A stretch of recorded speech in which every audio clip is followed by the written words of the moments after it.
Hey, Michael Carlin's Peak Realty. Today I'm actually going to talk a little bit about closet organization. If you're in a home that you just feel is too congested, but you're not able to upgrade into a larger home right now, there's a lot of different things that you can do to organize what you have so that it doesn't feel so out of control. Because what I've found is that when you organize the things in your home and you walk into a neat environment, it feels like you've got somewhat of a neat environment in your head, and when you've got just chaos everywhere, it feels like there's chaos in your head as well. So fixing your environment can help declutter your head a little bit too, which is nice. But in addition to that, gaining the habits now of organizing your stuff will help when you get into that larger home, because even in a larger home, it's still easy to acquire stuff. It's still easy to just clutter it up to the point where it's just totally disorganized, and you just, again, feel that out of control, we don't have enough space sort of feeling. So let's focus on closet organization.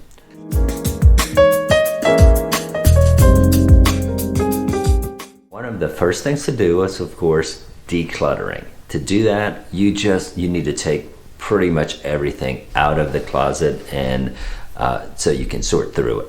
Interestingly, a couple of weeks ago, my wife had actually decided to do that. I came home and she had pulled everything out of her closet into the bathroom. The closet, and both of our closets come right off the bathroom, stacked in there. And she said, "Yep, I've decided to sort through everything and organize it." And definitely really happy for her that she was able to do that, and makes me feel better. Decluttering. So pull everything out and then decide what items can go.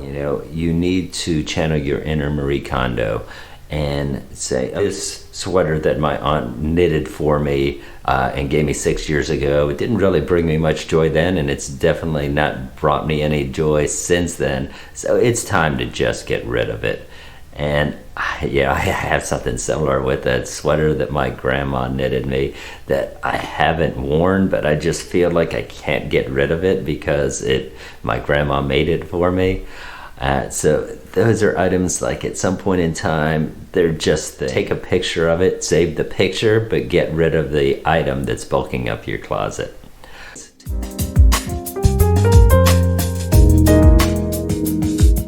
So now you want to take the items that you've kept and sort and categorize them. So you want to combine similar items together, your jackets, your button-up shirts, pull-up shirts, and if you want it to go to level, organized by color. I can tell you that I tried to sort of organize my clothes by color, and the issue is you have to maintain it every time you do laundry. And so it's something that it's a habit that can be formed, but for me it ultimately seemed like it wasn't important enough for me to worry about it, because now everything's kind of changed around, reorganized itself in such a way that it's just went back to not color organized.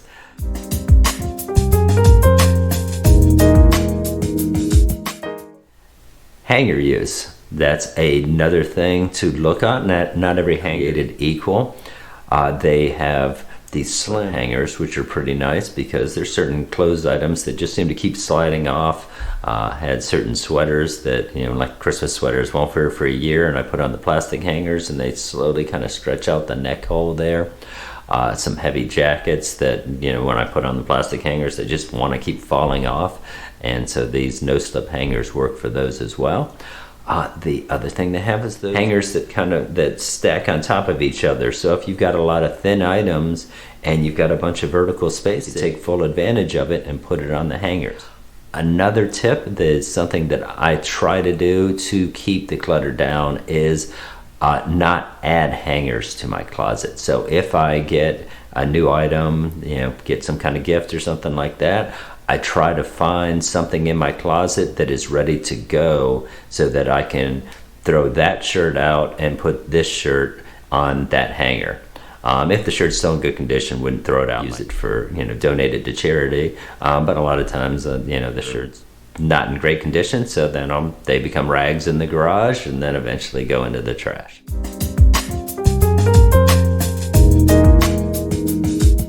Another thing to consider is all the vertical space you have in your closet, because there may be space up near the top, near the ceiling, or space near the floor that you're just not utilizing right now. And there's seasonal items that maybe you could store on higher shelves that you would need a ladder to access, but you don't need the items very often. You can use that for, again, your winter items up there during the summer and switch them out and put your summer items up there during the winter. Across the bottom is a good place for some shelves, or buy some individual shoe racks, especially if that's something that you're really into, or shoes, then you want to have them neatly organized across the bottom there.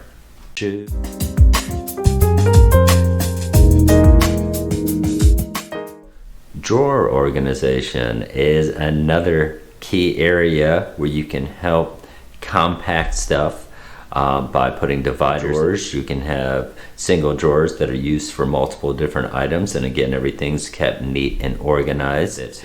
You can find what you want when you want to find it.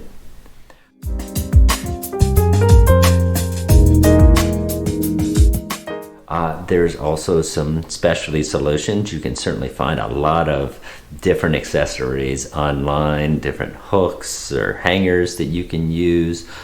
There's those seal bags that you can use to compact items even more. That would work well for like the seasonal items, especially the bulky winter items that you don't need during the summer. Get all those jackets in one of those bags, compact them down, and set them up on your high shelf in the closet there, and save it for next winter.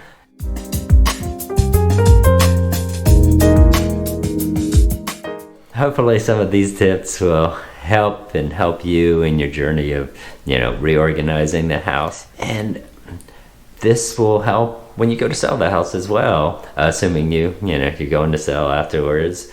If everything is neat and organized, it'll make it easier in the transition into your new home, and it will show better. One of the tips that I always give when people are getting ready to list a house is to clean the closet. You want the closets to appear half full, because it gives people the perception that there's more room for storing stuff. Again, Mike Carlin's Peak Realty. Hope some of these tips helped you out.